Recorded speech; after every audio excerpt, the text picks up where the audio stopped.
Hello, everybody, and this is James Satter, and welcome to Improv Exercises for Writers, Game Masters, and World Builders.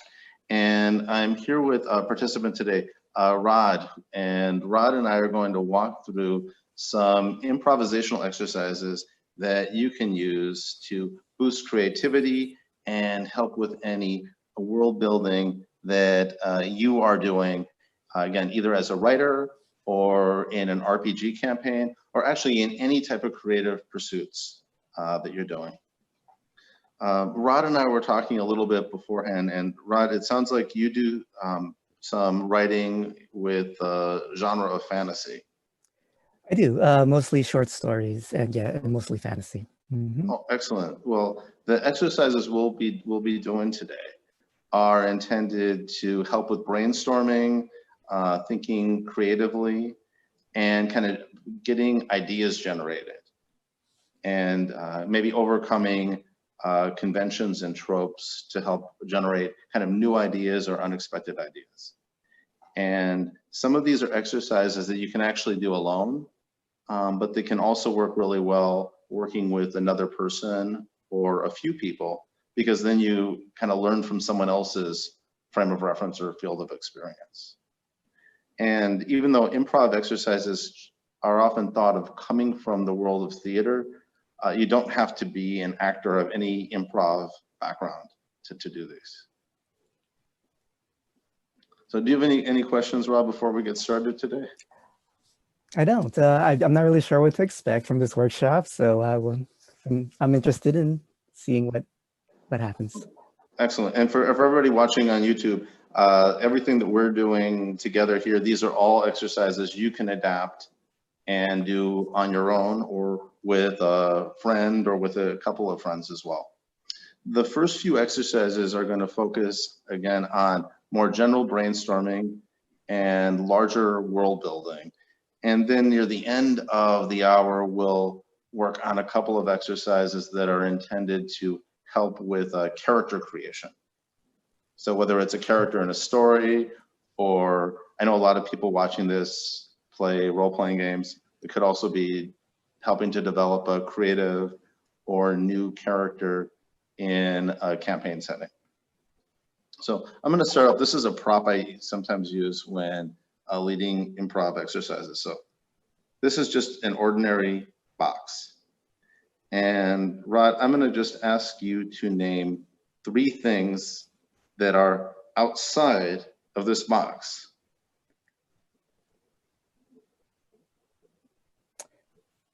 Literally, like yourself. Okay. Air, and air is outside of the fingers. box. Right? Excellent. So those are 3 things that are outside of the box. So if we want people to be creative, you often heard the expression, think outside the box. So this exercise encourages you to literally think outside the box. Pretty much anything that you said would have been correct, because just about everything is outside of the box somewhere. Right. Kind of a few general principles with this and most of the exercises we'll be doing is whatever comes to your mind, just say it. Trust that whatever ideas you have are the right idea. And these are not trick questions. So okay. if you're thinking, hey, I should say that, then say that. Does that make sense? It does, yes. Mm-hmm. Okay. So another exercise we're going to do, this is coming up with 5 new things or 5 undiscovered things. So I'm going to mention a couple of categories. I'll say each category one at a time. And you will tell me 5 things that belong to that category that have not yet been discovered or have not yet been invented. Okay. Does that make sense? Right. So things not necessarily realistic. They can be realistic if you want. They do not have to be realistic. Great. So the plausibility of any of these is off the table. So it's up to you how realistic you're feeling or how imaginative you're feeling. Great. And whatever you say is the right answer. So I would like you to name 5 planets that have not yet been discovered. Oh man. God. Earth 2. I haven't heard of Earth 2 yet. No, that has not been discovered. Right. The Disney planet, which is literally a Disney planet.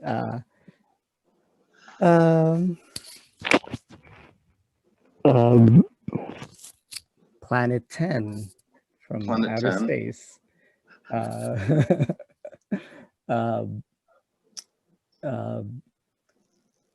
A microscopic planet. Okay, that would be really cool. And I'll go the other way and well, no, let's see. A robotic planet. Okay, yeah, those are all planets that have not yet been discovered. Very good.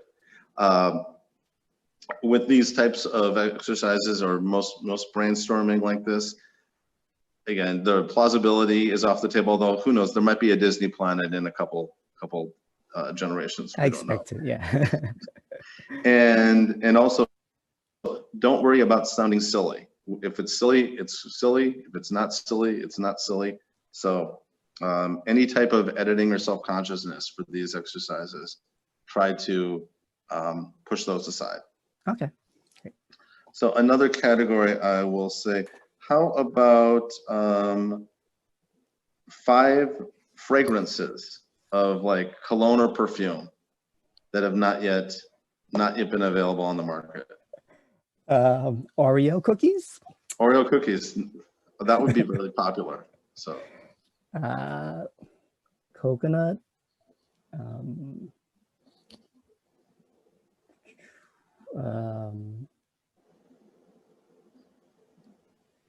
Maybe a perfume that doesn't have a scent but actually radiates warmth would be pretty cool.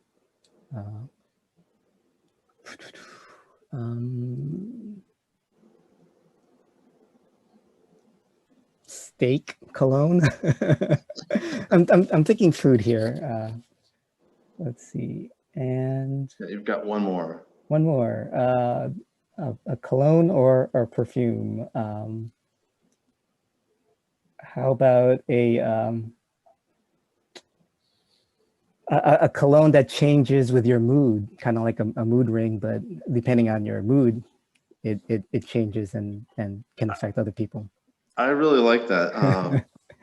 What's really cool, you're being a really great participant here. Like the Oreo cookies was really fun. The warmth was changing even the type of sensory experience someone would have. And so that was a really nice variety of what this can lead your imagination to doing. And so, you know, we could go down a long list of categories. I won't do more than that, but you can pick almost any category and come up with like 5 things that are brand new or have not yet been discovered. This next one we'll do together, so it'll be a back and forth exercise, and it's a term called scene painting that is a common improv exercise. And sometimes you'll see improv groups do this on stage, but we can do this together. And what will happen is one of us will start out by saying that something is, that they see something, like I see such and such. And then the next person will add something to that scene. So we'll do an outdoor scene and then we'll do an indoor scene. So I'll start the first one as an outdoor scene and we'll go back and forth a few rounds. And anything I say is part of the scene. Anything you say adds to that scene, and so on and so on. So we keep kind of expanding what is in this picture. Okay, cool. Okay, does that make sense? Yep. Mm-hmm. So I'll start out and we'll go back and forth a few rounds with an outdoor scene, and then I'll have you start with some type of an indoor scene. And again, Okay. whatever comes to your mind is the right answer. That's All good. right. I like questions where I can't get a wrong answer. Yeah, That's my favorite. the only wrong answers for these exercises are I don't know and pass. Okay. All right. So for the outdoor scene, I'll start out by saying, I see an ocean. Are we limited to visual, or it could be It anything? can be any sense. Yes, you can go a different sense if you want. You can mention something you hear, smell, taste, any other type of sense.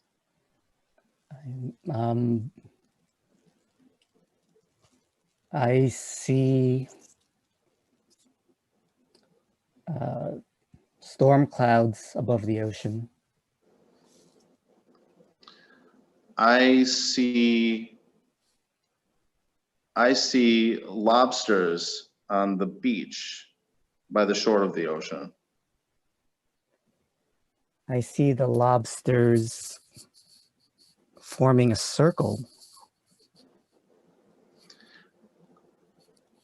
I see a beam of light projecting up from the beach toward the storm clouds.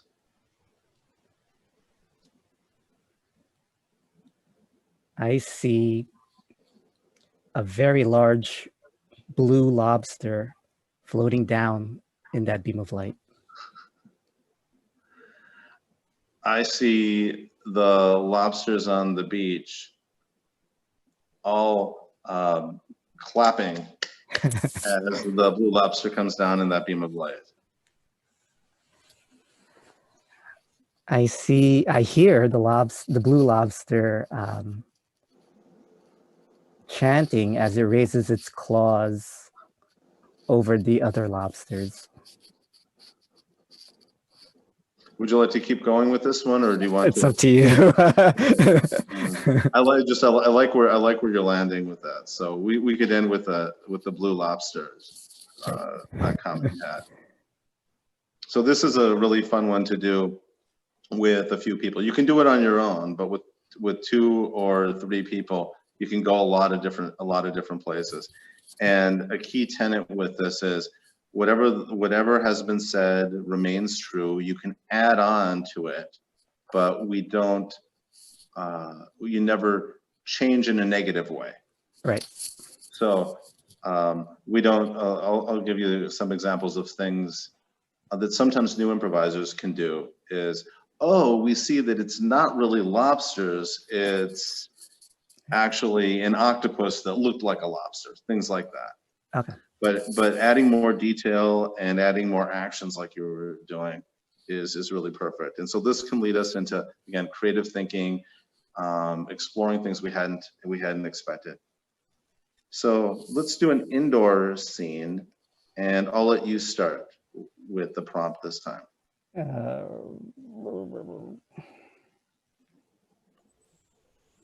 want me to join in too? Oh, I would love that. Oh yeah. Are you officially joining? Excellent. We have a third part. Turned my camera on. All right, we have a third participant joining us. See, improv can be contagious in a good way. So what we'll do for the order, it will go Rod, Natasha, me, Rod, Natasha, me, and we'll probably do we'll each take at least 3 turns with this one.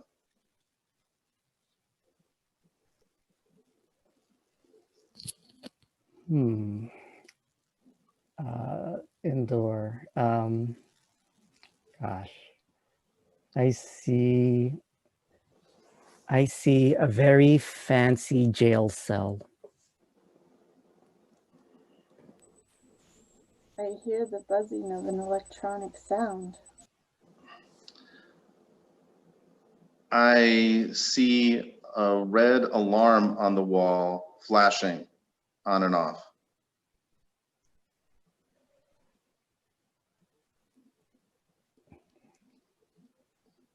I see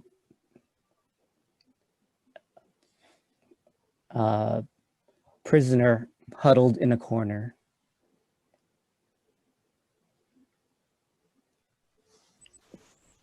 I wonder if anyone's gonna remember we're down here. I see the prisoner talking to a sock puppet on their right hand. I hear the sock puppet starting to cry.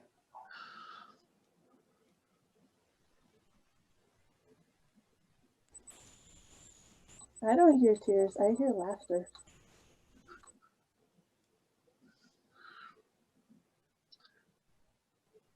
I see a friend of the prisoner coming toward the cell to the rescue.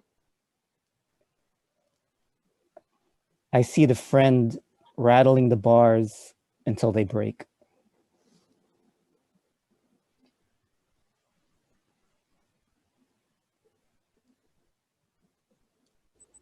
I think I just passed out. What was that, Natasha? I think I just passed out. Okay. That might be a good spot to end this exercise. So that was kind of fun, and again, kind of went in some creative avenues that probably none of us thought about when it was first being introduced with the prison cell. And what I like about, I know I'm lecturing a little bit, but what I like about these kinds of exercises is we all have certain preferences, certain types of things we've read, certain types of stories we lean to. And this can help us come up with things that we wouldn't have thought of otherwise.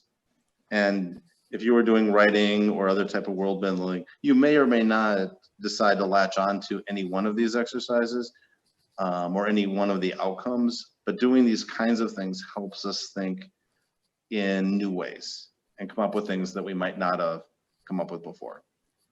It also helps get over the self-editor or the perfectionism that can sometimes hold back ideas. So Rod and Natasha, would you be open to doing some more creative storytelling? Sure. Okay, this is an exercise I really like. It's especially good for people who have an interest in writing, and it's called Before That. So most stories are linear. There's exceptions, but most are linear and they have beginning, middle, end.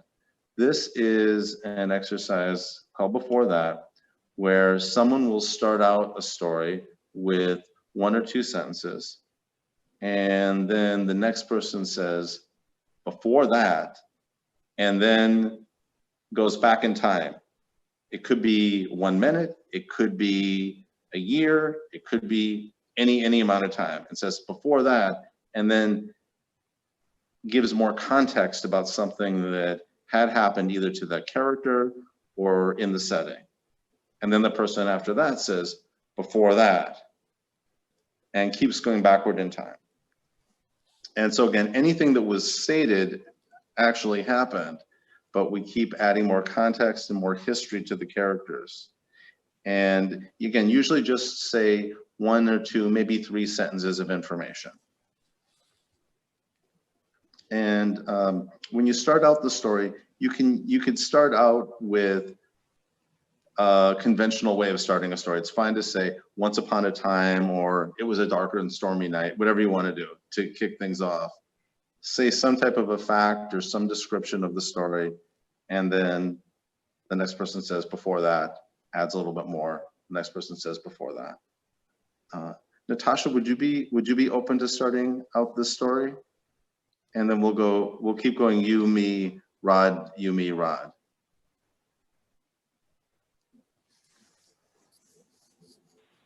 Okay, real quick recap. We're saying a few sentences, and then the next person goes back in time. Goes backward in time, and they could go backward in time in that location, or they could go backward in time in the life history of one of the characters. Okay, so we're not necessarily focused on a character. It's still like just the story, wherever the story takes us. Wherever it goes. So if you were to start out with two characters, you know, I don't know, on a mountaintop.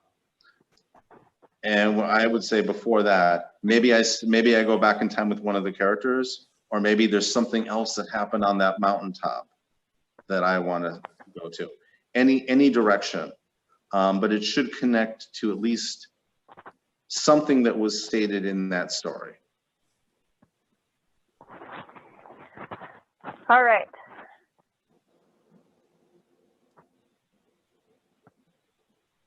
Sitting in my living room, telling the story to the people that are there. And the story begins with this. I was sitting at the control panel in the dome, and all of a sudden, I saw these two figures walking across the barren red landscape toward me. Before that, there had been a major drought across the continent that prompted villagers to forage for food. Before that, curse had been laid upon the villages, which created the drought.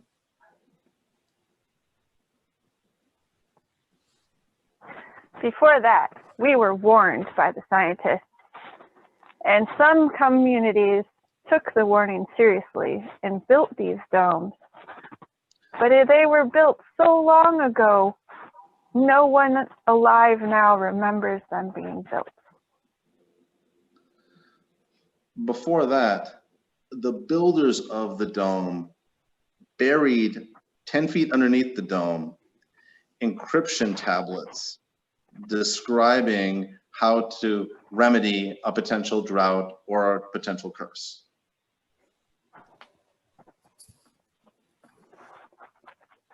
Before that, the builders of the dome were actually mocked and ridiculed for their for what they believed was foresight, but others thought was folly.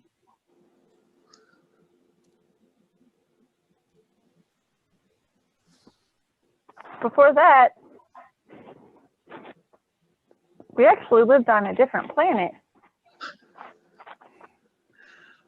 And I only know this because it's been passed down in our verbal stories.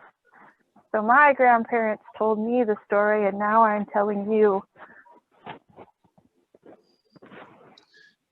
Before that, storytelling had been banned in the civilization on the other planet, but we realized that storytelling was a good way of communicating information. And Rod, you'll wrap it up with this. Before that, everything was written down. Okay, cool. What I like about this exercise is it can be a fun way when you're doing world building to help figure out like what the history of the civilization was, or the history. If we had focused on a character, we might have just gone backward in their particular life. Like, oh, this happened when they were 15, this happened with their mom, maybe this happened with their grandfather. So it can be very genealogical as well. But it can help think about, well, if this is our current reality, what would have gone on before that would have influenced or helped bring us here? Do either of you two need a break at all? I'm okay. Right, cool, thanks.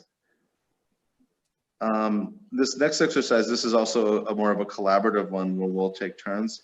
It's called Make a Mythic Creature. So a lot of mythological creatures are composites of more than one animal, or might be a combination of different types of behaviors that you might see both in real life or in more of imaginary settings.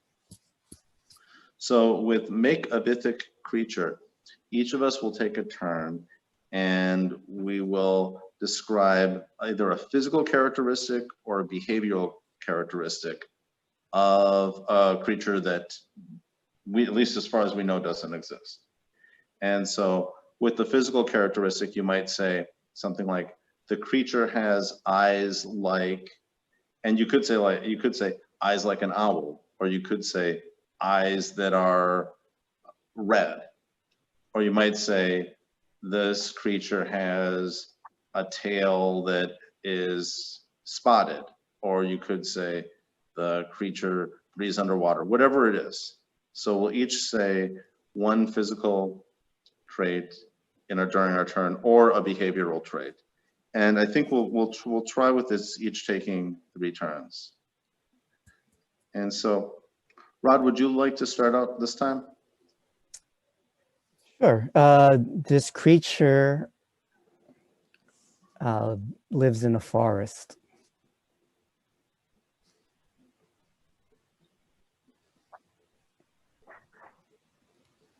This creature only has 3 limbs. This creature eats tree bark. This creature can run 90 miles an hour. However, they have to take a 40-minute nap for every 20 minutes of activity they do. This creature has very, very fluffy fur that's very comfortable when it's taking a nap. This creature has symbiotic relationship with birds that it lets nest in its fur.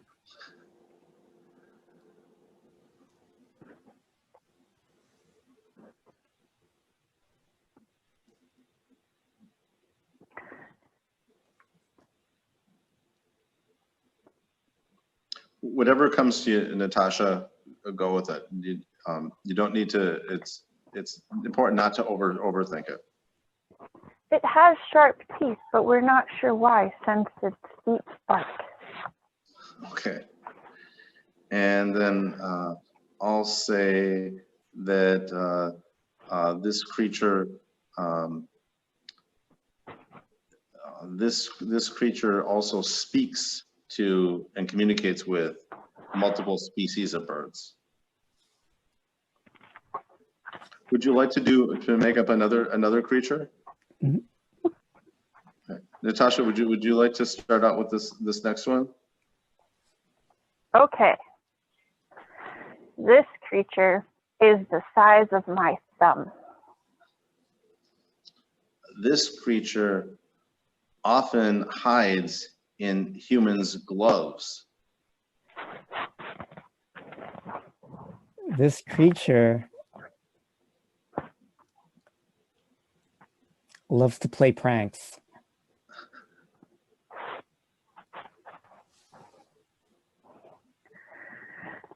This creature is never the same color. This creature has radar.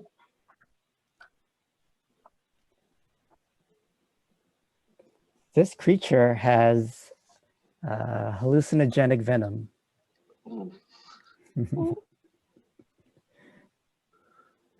Thankfully, this creature only lives in the remote wilds of Antarctica.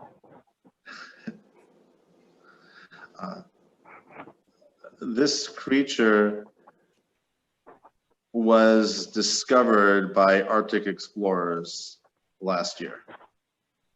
How about we'll each take one more round with this one.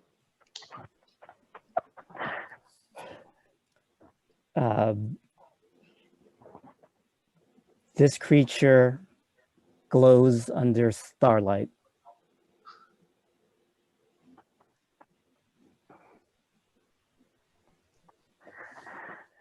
we've discovered this creature did not originate on our planet.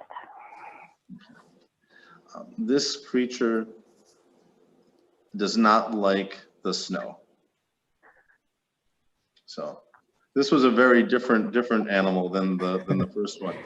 For doing this exercise, it can be fun if you kind of like the animal or monster you come up with. You can name it, you can draw a picture of it. And again, what I like about this is there's plenty of mythological or fantastical animals that have discrepancies maybe in their behavior, or combinations of things you wouldn't see in real life. And I really like how this can kind of break the mold of an animal, but then also it can become a little bit more, in this case, the second one, a little more insidious. The first one was a little friendlier. So and that one is called Make a Mythic Creature. You can do that one on your own too, but I think it works really well to try doing it with two or three people. What I'd like to do for another exercise is get a little bit more into character building. And so with this exercise, it's officially called 10 Pirates, but we won't do 10. And the idea is that when people are developing characters, it can be very common to come up with the obvious choice or the choice you're most familiar with, or whatever the convention or the trope might be. That's why, in stories and in theater, we have like stock characters that people instantly identify and tend to be one-dimensional. So this is to help break us out of that mode when we're developing characters. And that can be in writing, or it can also be in role-playing, or any other way when you're developing characters. Artists can use this as well to, again, be more creative. So with this exercise, it's officially called 10 Pirates. And the idea is, if I were to ask you to kind of monologue as a pirate, you would start out maybe for 30, 40 seconds, talking from the perspective of one pirate. And then after about 45 seconds, you take a break, and then you have to be a different pirate. So maybe my first pirate would be, more of a fairy tale pirate that is like Captain Hook and is mean-spirited and, has a hook and a wooden leg, and a lot of those more fairy tale conventions. Maybe my second pirate is actually the parrot that rides on the pirate ship. Maybe my third pirate is, someone who's a pirate but is actually, an aspiring potter, and only joined the pirate ship so he could have access to clay and unusual locations.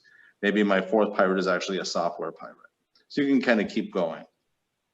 So we won't do 10, we're just gonna do certain categories.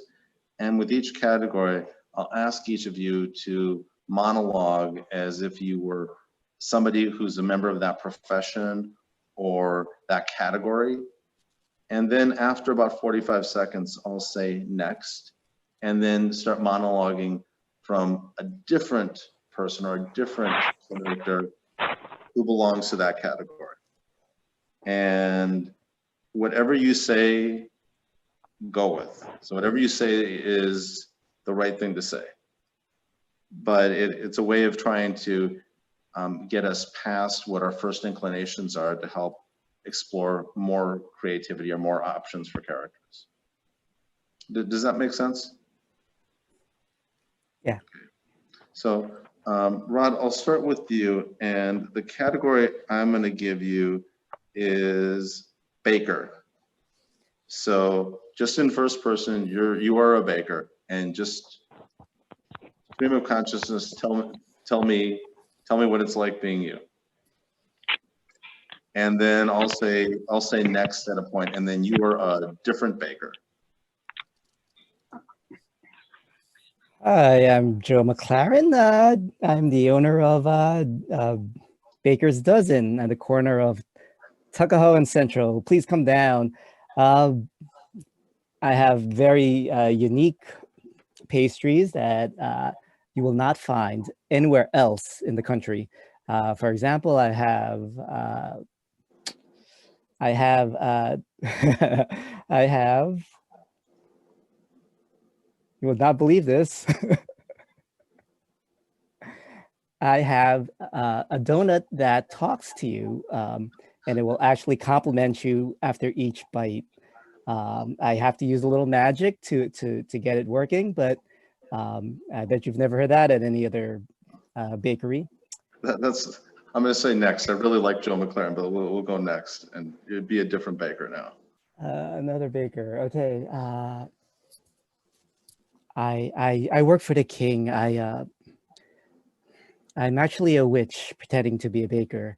What the king does not know is that long ago, his knights destroyed my village, and I have come to wreak terrible vengeance upon him. I have created a dish for his daughter's wedding that will, shall we say, leave the kingdom not as it was before. Each morsel that they taste of the wedding cake will shrink them, making them smaller and smaller. Once they have all finished, I shall come in with my broom and sweep them all away. Oh, that was really cool. In both cases, you went magical, but in really, really different ways. Natasha, how about this for your category? I'll say you are an innkeeper.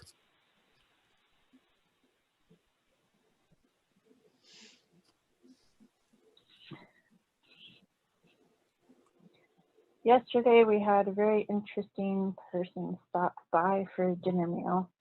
I didn't rent a room, but I can't really tell you anything about what they looked like or ate or anything, but I can still remember that they were here. Everyone else I remember just fine. The Montoyas stayed in room 25. It's the third time they've been here this month. Apparently they're sick of being stuck at home. And we had a new guest. Her name was Anna. Said she came through a portal looking for her sister. Maybe her parents? I'm going to say next. That was really, really interesting. You get to be a different innkeeper now. Okay. Hello. You'd like to make a reservation for this weekend. Well, I'm sorry. We are full this weekend, but we do have availability 2 weeks from now. Would you like to book that? No, that won't work for you. Well, you know, there are a couple other inns in the town. I can help get you in contact with them if you'd like to. No, okay. How, I'm not sure I can help you today. Okay. Thanks a lot. That was really cool. Again, very, very, very different innkeeper. Just the demeanor was different. How you're handling things is very different. And so this is a nice way of, preventing our characters from being, again, one-dimensional or just defaults. There's another character-based exercise that I've done in workshops that I wanted to introduce. And then we might do, depending on time, a small kind of wrap up. So a lot of people have heard of the 7 deadly sins. And so a lot of movies have played off on those. Historically, there are also 7 deadly virtues. Or there have actually 7 heavenly virtues.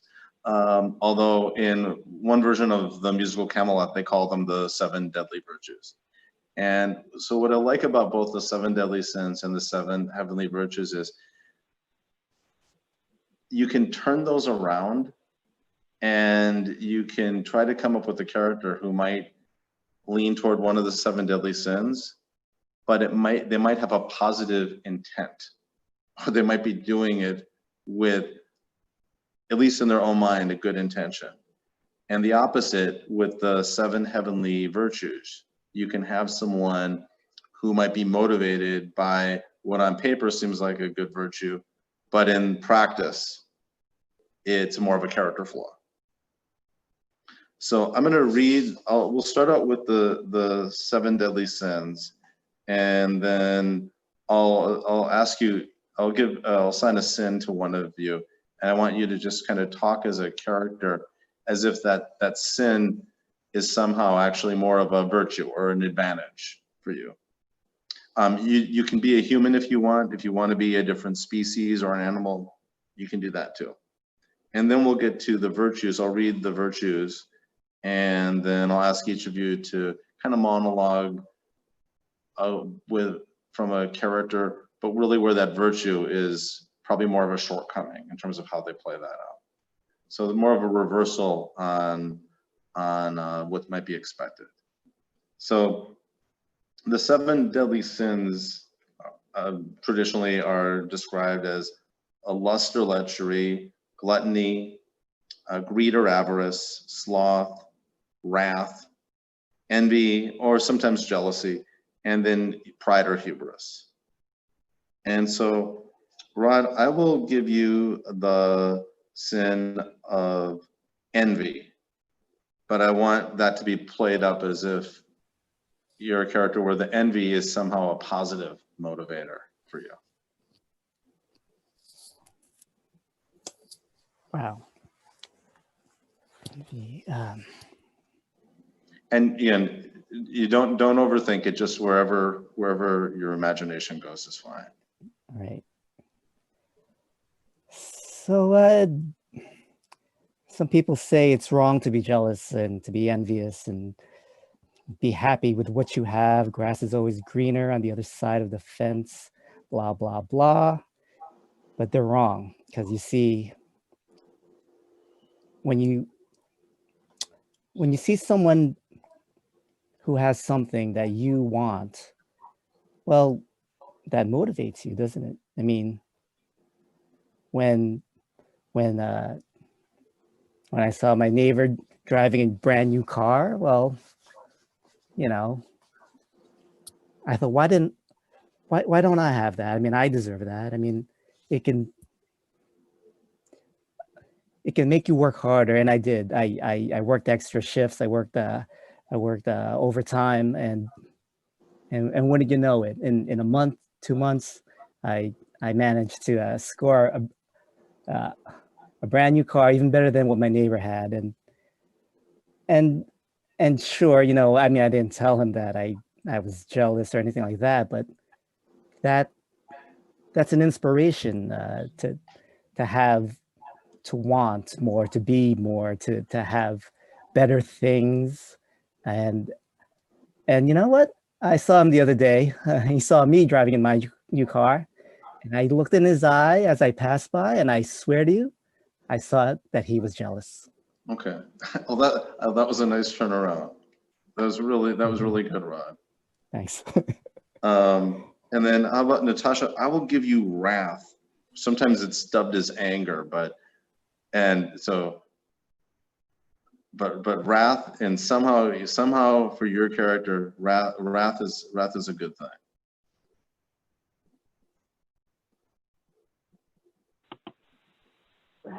Wrath. All right.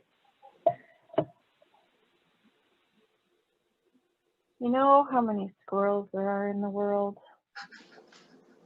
Too many. Especially those red squirrels. Those red squirrels are everywhere. They're angry little suckers. They yell at everyone.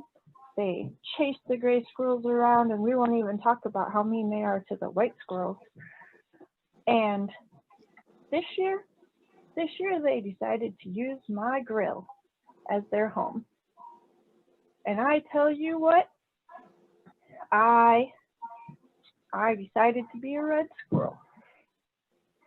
And every time I saw them come up on my deck and go for my grill, I swung open that patio door and I ran out there and I yelled at them as much as they yelled back at us. And I tell you what, my roommates really find this hilarious when I do this. But, you know, eventually it worked. Those red squirrels don't come on my deck no more. Okay. Oh, that was really nice. You're both really good storytellers, by the way. With the monologues, you're actually having a beginning and a middle and an end. It doesn't have to happen with this exercise, but it's really kind of sweet when it does. For the 7 heavenly virtues, there's a couple variations. So I'm just going to read. Those will be more than 7 because there's a few different versions on what they happen to be, but they are fidelity, or sometimes that's described as chastity, purity, temperance, charity or generosity, diligence, courage, patience, honesty, kindness, and humility. So on paper, these are supposed to be good things. The musical Camelot I really like because it kind of makes fun of some of these, as they might not always be so great. So I'll start. Rod, how about you have a character who is motivated by patience, but it's not necessarily for the best. Right. So it's, oh gosh, patience.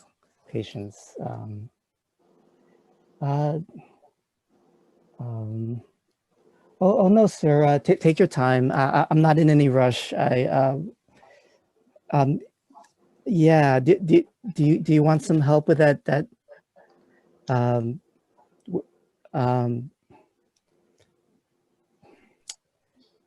Gosh. I know you're older and maybe using computers isn't your thing. You know, I can help you. No. Okay. I mean. Okay, I'll just no, that's fine. That's fine. Take your time. Take your time. Hey, yes, that's it. You should do that. Hit enter. No, use click on the mouse.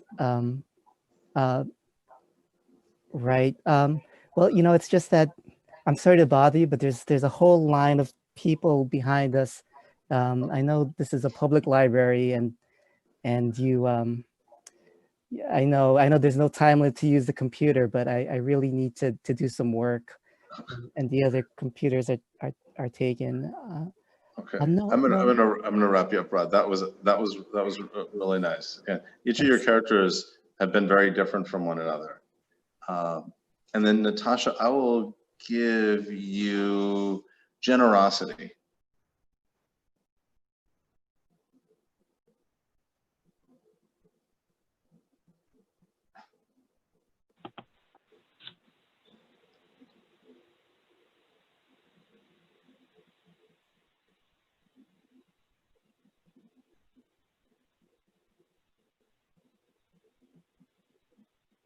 There once was a time that I lived on a hill in a house that had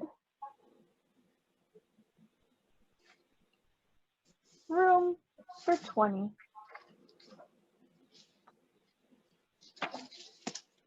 And we had all the things that we needed, but we saw that there were others who needed things too. So we gave that one a coat. We gave that one a cart. That one needed a horse so they could travel to visit their sister who lived 2 states away. I don't exactly know what all happened, but then Dad told us we were moving. And then we moved to a house at the bottom of the hill, which only had room for 10. And our neighbor lost their cat, so we gave them ours. And the other neighbor, they needed a ride across town to the hospital. So we did that. Okay, I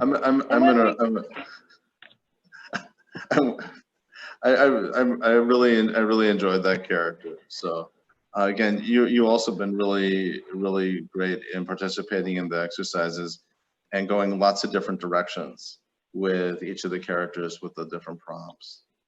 I know we have a few minutes left. There's kind of a debrief exercise we can do, but I wanted to stop and see if either of you had any comments or questions about this as a process or about any of the activities that we've done so far. Yep, go ahead, Natasha. I have a question. So for those watching, I was on the call already during the earlier portion. So I learned from James that he has a YouTube site where he's got some of these out there, and they can be used for gaming, they can be used for work. My question is, especially in the work situation scenario, how do you get a person to participate who won't? Okay, that's a great question. Now, with the workplace, when I lead improv exercises at work, I customize the improv exercises for that work environment. So we wouldn't do an exercise like 7 deadly sins or 7 heavenly virtues in a work environment, because it probably wouldn't, in most work environments, that's not going to be something that's actually be practical to that job. I mean, it can help being creative, but it's hard to make it be hard for an executive or a manager to make a business case that would be a good way to use time. So with workplace improv, it will tend to be things like what is one of the benefits of our membership program, and each person says something that connects to that. Or maybe there's a holiday that's coming up. What's a product we offer that would be great for Halloween, for instance? So that way each person participates, but there's a stronger business focus for why you're doing that. So it's still improvisation, but it's a little bit more guided for whatever business or organization is. But so that's more of a context. And then in terms of participation, yeah, if you're doing this in any group, it's very important that everyone participates. So one of the guidelines for the facilitator who's leading it is to let everyone know going in that it's important for everyone to participate. The facilitator in a work environment should also participate. So the reason for the exercise has to be known, and the reason why participation is important has to be known. So again, if you're asking people to talk about a way to promote a certain product, or perhaps to respond to a certain type of question, then it's very work related. So it's not out of bounds for the manager or executive or whoever's leading it to expect everyone to participate the same way that you'd expect everyone to participate in a meeting or something like that. Does that kind of get to your question? The other thing is, it's important that people know that their ideas are going to be accepted. So I'll stick with the Halloween example. Let's say we worked at a store and I said, everybody, what's something that would be good to promote at Halloween? Now, someone might say candy, someone might say something that we sell that's orange, or something that's black, or something that, I don't know, connects to ghosts in some way, whatever it would be, depending on the business. But if somebody says turkey, Well, we don't normally think of turkey at Halloween, but if we think of that more as like for Thanksgiving or some other holidays.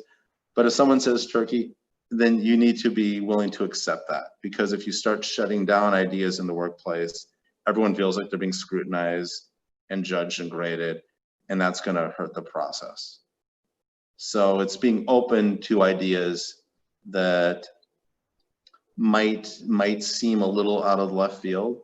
A tenet that I believe is that you're not going to get good ideas unless you're willing to and open to hearing ideas that might not be the best idea. If you only want to hear the best ideas, no one's going to participate because they're all going to be afraid that it's the wrong idea.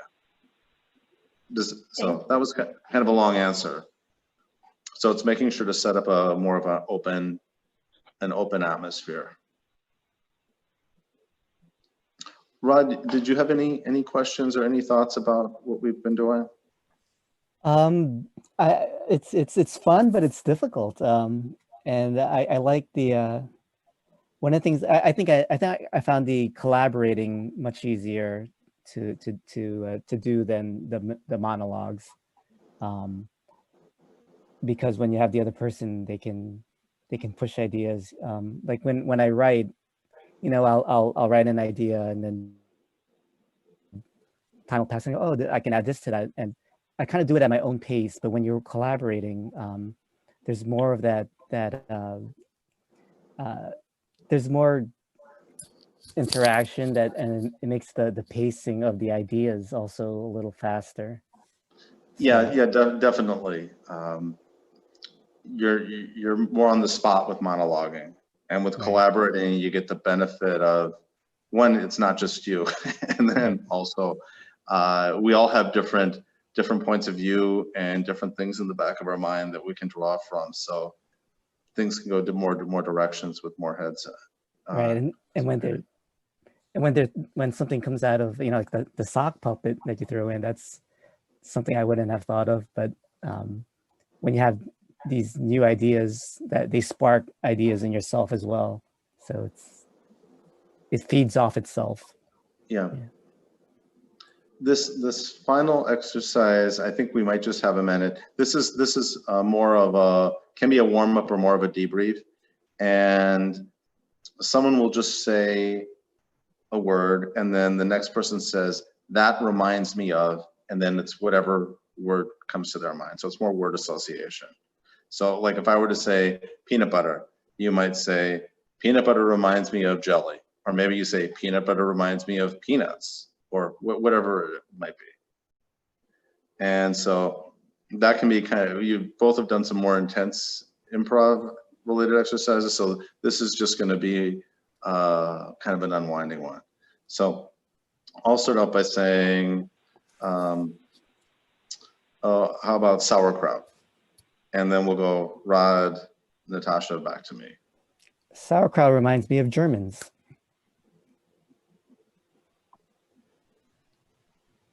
Germans reminds me of this great movie I watched once called Schindler's List.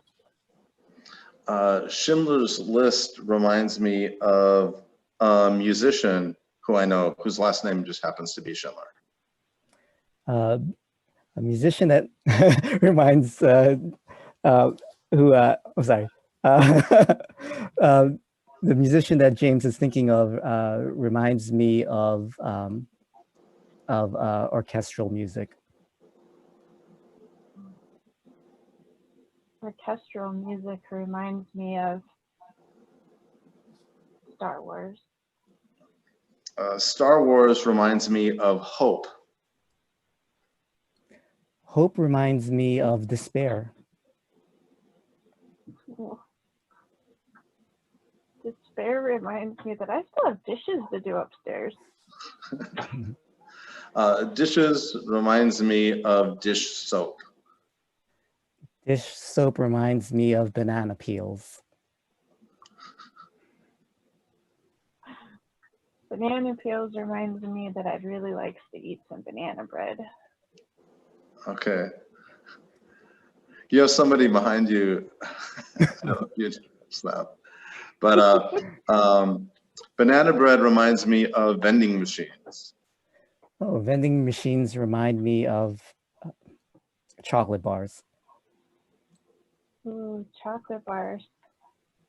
Chocolate bars reminds me that I have a Hershey's chocolate bar upstairs in the fridge. Okay.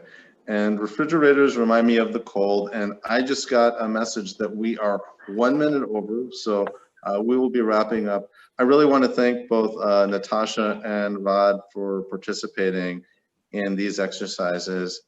And I hope you had fun. I hope viewers had fun. And again, these are all exercises that you can adapt in your own life for enhancing creativity, helping with writing, other artistic or creative pursuits. And there are improv exercises you can adapt for workplaces. And this is just it's a shameless plug, but it's not intended to be a plug. On my YouTube channel, I do have improv exercises that connect with a lot of the exercises we did today, and then also connect to exercises that might be better suited and more appropriate for more of a standard work environment. So thank you all for watching, and thank you all for participating in this year's convention. So